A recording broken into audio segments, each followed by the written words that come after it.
ओम। आइए प्रातःकालीन वेला में परमपिता परमेश्वर को श्रद्धा और समर्पण के साथ नमन करें।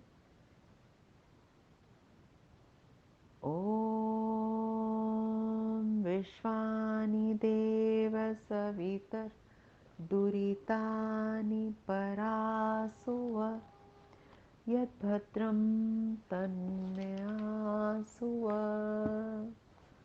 ओम। आइए हम प्रभु के मित्र बनकर वेद वाणियों को सुने और तद अनुसार कर्म करें। ऋग्वेद का स्वाध्याय प्रथम मंडल 17वां सूक्त चौथा और 5वां मंत्र। महर्षि देवदयानंद का भाष्य मंत्र पाठ करेंगे। ओम युवाको ही शचीनां युवाको सुमतीनां भूयामवाजदावनाम भूयामवाजदावनाम। ओम।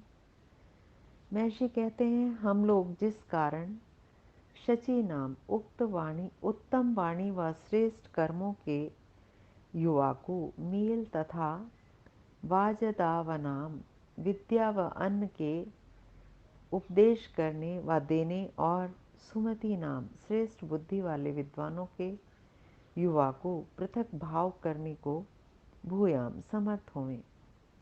इस कारण से इनको साधें, इनकी सिद्धि करें। महर्षि भावार्थ में कहते हैं, मनुष्यों को सदा आलस्य छोड़कर अच्छे कामों का सेवन तथा विद्वानों का समागम नित्य करना चाहिए। अर्थात विद्वानों के सानिध्य में रहकर श्रेष्ठ ज्ञान को सदा प्राप्त करने के लिए उत्सुक रहना चाहिए और प्राप्त करना भी चाहिए। जिससे अविद्या क्या होगा? विद्वानों का समागम करने से उससे विद्या और दरिद्रता जड़ मूल से नष्ट हो जाएंगी। ज्ञान आ जाएगा, अज्ञान रूपी अंधकार दूर हो जाएगा और धन की प्राप्ति भी होगी, दरिद्रता का नाश हो जाएगा। अगले मंत्र में महर्षि देवदयानंद कहते हैं, फिर इंद्र और वरुण किस प्रकार के हैं, इस विषय को इस मंत्र में खोल रहे हैं। मंत्र पाठ करेंगे। ओम इंद्रः सहस्रदावनां वरुणः संशयानां क्रतुर्भवत् युक्तः क्रतुर्भवत् युक्तयः। ओम। सब मनुष्यों को योग्य है कि जो अग्नि, इंद्र अर्थात अग्नि, बिजली और सूर्य, तीन प्रकार की अग्नि होती है। भौतिक अग्नि जो हम पृथ्वी पर जिससे भोजन आदि पकाते हैं, जिससे यज्ञ करते हैं। दूसरी अग्नि बिजली अर्थात जो बादलों के पश्चात आकाश में कौंधती है। और तीसरा सूर्य। ये तीनों बिजली के स्रोत हैं, अग्नि के स्रोत हैं। ही जिस कारण सहस्र दावनाम असंख्यात धनों के देने वालों के मध्य में क्रतुः उत्तमता से कार्यों को सिद्ध करने वाले भवती होते हैं। जिस प्रकार इन तीनों बिजलियां उत्तमता से कार्यों को सिद्ध करती हैं, तथा जो वरुण है, जल, पवन और चंद्रमा भी शंस्यानाम प्रशंसनीय पदार्थों में उत्तमता से कार्यों के साधक हैं।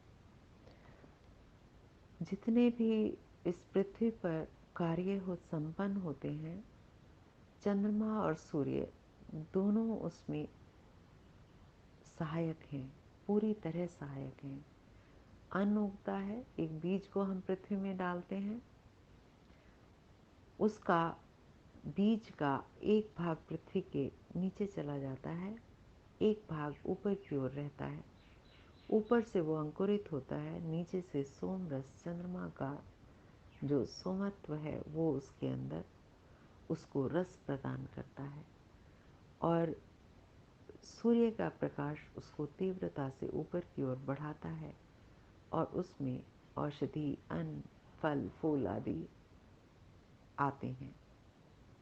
तो इसीलिए कहा इनका से कार्यों के साधक हैं ये। जल भी उसमें है, जल, पवन और चंद्रमा।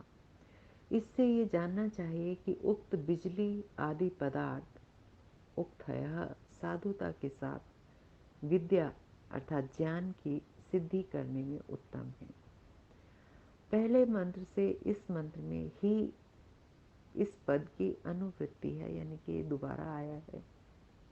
जितने पृथ्वी आदि व अन्न आदि पदार्थ दान आदि के साधक हैं, पृथ्वी से उत्पन्न हुए अन्न आदि, धन आदि दान के लिए होते हैं, इतना उसको उत्पन्न करें कि वो हमारे भोग के लिए भी हो जाए और दान के लिए भी।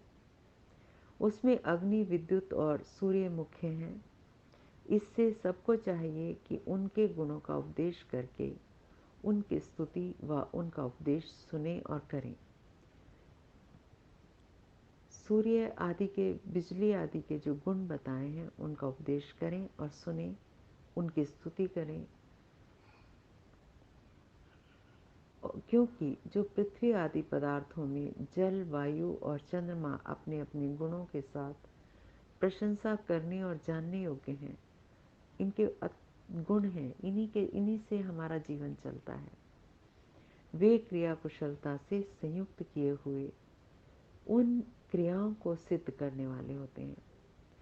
जैसा कि अभी हमने जाना कि ना तो सूर्य के बिना हमारा कार्य चलता है, ना चंद्रमा के बिना। सूर्य आकाश में जो बिजली कौंधती है वो भी हमारी भूमि को उपजाऊ बनाती है, उसकी बहुत सामर्थ्य है। और अग्नि जो पृथ्वी पर है वो तो हमारी आवश्यकताओं की पूर्ति करती ही है, हमें अन्न आदि पृथ्वी से उत्पन्न करके पकाने में सहयोग करती है, और फिर पचाने में भी हमारे शरीर में अग्नि से ही हमारा शरीर शक्तिशाली पुष्ट होता है, भोजन पचता है। तो कहा इनके गुणों को हम जानें और औरों को भी बताएं। इसी प्रकार सोम रस हमारे लिए अत्यंत महत्वपूर्ण है। पीछे से मंत्रों में हम जानते चले आ रहे हैं। सोम रस की आवश्यकता अन्न को, फलों में, अन्नों में रस भरने का कार्य करती है। तो वे क्रिया कुशलता से संयुक्त किए हुए उन क्रियाओं को सिद्धि करने वाले होते हैं। उनसे ही हमें सब पदार्थों की, भोग्य पदार्थों की पूर्ति होती है। ओम इति शम।